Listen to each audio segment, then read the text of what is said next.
안녕하세요. 놀라운 논란의 미스터 논란입니다.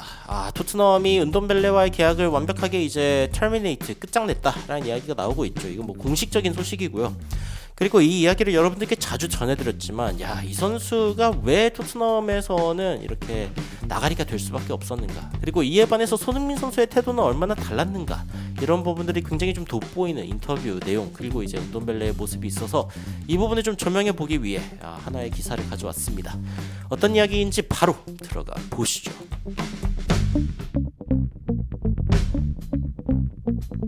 토트넘이 은돈벨레와의 계약을 결국에는 끝장냈다라고 이야기를 하면서 이 토트넘이 지금 단기 은돈벨레 떠난다는 것을 확실하게 이야기했습니다. 토트넘 측에서 공식적으로 이제 이야기를 한 거고, 은돈벨레 화이팅 뭐 이렇게 하면서 결국에는 둘의 사이가 끝이 났습니다. 토트넘이 5,500만 파운드, 6천만 유로로 지금 리옹에서 토트넘에서 왔는데, 이게 레코드 사이닝입니다. 토트넘에서 가장 비싼 값을 주고 데려온 선수, 바로 은돈벨레였습니다. 그런데 은돈벨레는 토트넘에서 적응을 실패했고, 그리고 91번의 출전을 하긴 했지만, 그리고 10골 9개 어시스트를 기록하긴 했지만, 여하튼 혹평을 받으면서 프리미어리그 역사상 최악의 영입 중 하나였다라는 평가를 받을 정도로 은돈벨레는 정말 최악의 모습을 보였습니다.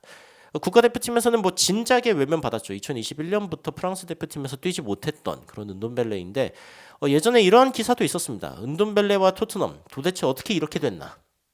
뭔가 이제 이 굉장히 슬픈 그런 이 둘 사이의 관계인데, 자, 어떻게 보면은, 자, 리옹에 있을 때는 굉장히 좋은 모습을 보여줬습니다. 경기당 뛰는 시간도 뭐 나쁘지 않았고, 출전한 경기 수도 많았고, 근데 이제 토트넘에 와서는 점점 이게 시들시들 하더니 결국에는 이제 망한 겁니다. 그리고 이제 토트넘에서는 그 전체적으로 경기를 뛴 수가 굉장히 적었습니다.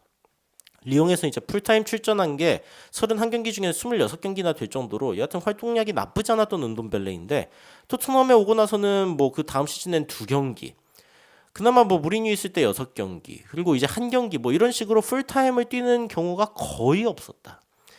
토트넘에 처음에 왔을 때 은돈벨레의 이 동료들, 특히 손흥민 선수도 이제 은돈벨레 보면서 감탄했겠죠. 뭐라고 써있냐면 looked on open mouth.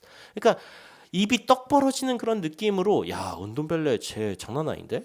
그러니까 이 훈련장에서 얘가 하는 트릭들을 봤을 때, 야, 얘 진짜 재능이 있다. 그리고 이제 그 압박에 굉장히 좀 잘 버틴다. 이런 것들을 봤을 때, 무사 덴벨레. 그러니까 예전에 이 토트넘의 이 수비형 미드필더로서 굉장히 좋은 존재감을 보여줬던 이 무사 덴벨레를 대체할 수 있는 선수가 되지 않을까. 뭐 이런 기대감이 있었는데, 그런데 이제 포체티노가 이제 일단 오래 버티지 못하고 이제 무리뉴로 바뀌게 되면서 일단 은돈벨레의 입지가 한 번 흔들렸죠. 근데 은돈벨레의 그 입지가 흔들렸다고 하기 좀 뭐한 게, 이 무리뉴가 생각보다 은돈벨레를 기사 회생시키려고 엄청나게 노력을 했거든요. 여러분들이 이제 기억하실지 모르겠는데, 물론 이제 은돈벨레가 딱 왔을 때 은돈벨레가 잠깐 이제 그 부상을 당하긴 했습니다만, 이 코로나 시기가 찾아오면서 은돈벨레가 이제 무리뉴에게 직접 지도를 받는 그런 장면이 이제 화제가 되기도 했습니다. 이때가 이제 막 서로 격리되어 있어야 할 때인데, 무리뉴 감독이 이제 불러내가지고, 야, 너 이럴 때 운동 더 해야 된다. 너 코로나 시기 집에만 박혀 있으면서 막 햄버거 처먹고 그러면은 살 더 찐다. 얼마나 이 제자를 살려내기 위해서 이 눈물겨운 무리뉴의 이 아버지 같은, 이 무버지 같은 그런 모습을 이제 보여준 건데, 그러면서 막 이제 훈련을 막 시키는 그런 장면이 이제 막 잡힌 거죠. 물론 이게 좀 문제가 되니까 무리뉴가 잘못했다, 하지만 이제 그만큼 절실했다라고 이야기를 하기도 했을 만큼, 이 은돈벨레라는 선수가 기회가 없었다고 말할 수는 없습니다. 근데 이제 어쨌건 은돈벨레가 좀 뛰는 모습을 본 제이미 캐러거 같은 경우에는 이 먼데이 나잇 풋볼에서 이렇게 이야기했습니다. 저 선수는 이제 못 뛰는 선수거나 아니 뛰기 싫은 선수처럼 보인다. 어떻게 봐도 좋은 선수는 아니다라고 이야기를 하면서 혹평을 날렸고, 야, 이때 당시에 이 경기 때 은돈벨레가 보여준 충격적인 수치 중에 하나가 zero sprints, 스프린트 횟수 0회. 야, 0회. 그리고 이제 팀에서 10번째로 느린, 11번째로 느린 선수는 누굴까요? 골키퍼겠죠. 골키퍼는 뛰지도 않는데. 필드 선수들 중에서 가장 느린 스피드를 보여준 선수가 바로 은돈벨레였다. 아니, 이게 말이 되냐? 은돈벨레가 근데 심지어 2018년에 어떤 망언을 하냐면은, 그냥 공 쫓아다니는 거, 그러니까 그 작은 팀들 상대로 공 좀 쫓아다니는 거 굉장히 심심한 일이다, 지루하다. 야, 이게 이제 어마무시하죠. 그러면서 이제 arrogant, 얘 좀 약간 자만심이 너무 많은 것 같은데, 약간 좀 문제가 있는데라는 이야기가 나오기 시작했습니다. 물론 일부 전문가들은 맞는 자리에 뛰게 하지 않으니까 생기는 일이다. 그러니까 예전에 리옹에서 뛸 때는 수비형 미드필더로 뛰는 경우가 굉장히 많았는데, 그래서 이제 압박도 좀 상대방의 압박도 좀 덜 받고, 그리고 이제 빌드업 상황에서 좀 여유로울 수 있는 그런 상황이었는데, 토트넘 같은 경우에는 조금 더 위쪽에서 많이 사용하고 있지 않냐.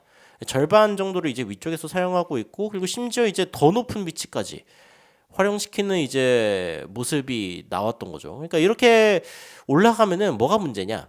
일단 기본적으로 상대 수비에 가까워지면 가까워질수록 더 많은 압박을 받게 됩니다. 손흥민 선수가 스트라이커로 설 때 엄청나게 많은 압박을 받는 것과 이제 같은 이치인데, 은돈벨레가 더 높은 자리에서 뛰게 될수록 더 높은 압박을 받아야 되고, 은돈벨레는 이런 상황에서 더 힘들어할 수밖에 없다. 그러니까 애초에 본인이 뛰던 그런 자리에서 뛸 때, 디펜시브 미드필더로서 뛸 때 터치도 많이 하고 캐리도 많이 하고, 그리고 상대방의 어떤 공을 뺏어내는 그런 역할도 잘하고, 물론 이제 센터럴 미드필더로서도 나쁘지 않은 수치를 보여줍니다만, 기본적으로 이제 상대방이 공을 따내는 어떤 느낌을 볼 때 디펜시브 미드필더의 느낌이 나쁘지 않았을 텐데, 토트넘이 좀 포지션을 잘못 쓴 거다라고도 이제 이야기가 나왔습니다만, 근데 뭐 그게 결정적인 문제가 아니라는 것은 그 이후의 임대들을 통해서도 드러났죠. 그 콩테가 이런 이야기했습니다. 그 이 선수의 어떤 포메이션 그리고 역할이 뭐냐라고 생각했을 때 이렇게 이야기하죠. He's a midfielder. I think he's a midfielder. 그러니까 그는 미드필더다. 내가 생각하기에는 어쨌든 미드필더다. 확실하지 않아요. 이 도대체 이 선수의 역할이 뭔지. 콘테는 은돈벨레의 어떤 태도 그리고 이제 그 워크 에틱. 그러니까 콘테는 어쨌건 팀에서 이거 자신의 어떤 전술에 맞춰서 죽어라 뛰기를 바라는 감독인데, 은돈벨레는 전혀 그런 선수가 아니죠.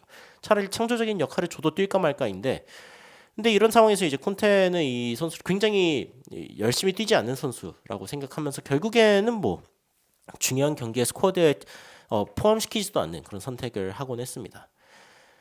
이런 은돈벨레의 모습을 보면은 손흥민 선수와 완벽하게 대조가 되죠. 최근에 손흥민 선수의 인터뷰에서 손흥민은 그런 얘기 했습니다. 여하튼 뭐 계약 관련된 이야기를 하는 상황에서도 토트넘을 위해서 최선을 다하고 있고 계속 그렇게 할 거다. 그러니까 계약 기간이 남아있는 그런 상황에서는 어쨌건 팀을 위해서 뛰는 게 맞다라고 이야기를 하면서 굉장히 프로페셔널한 모습을 보였거든요.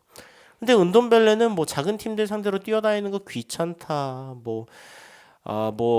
이게 그러니까 거의 뭐 설렁설렁 뛰다가 결국에는 이 재능을 낭비해버린. 근데 좀 아쉽죠. 토트넘에 처음 왔을 때 어쨌건 손흥민 선수나 케인만큼 많은 영향력을 보여주기를 바랬던 선수거든요.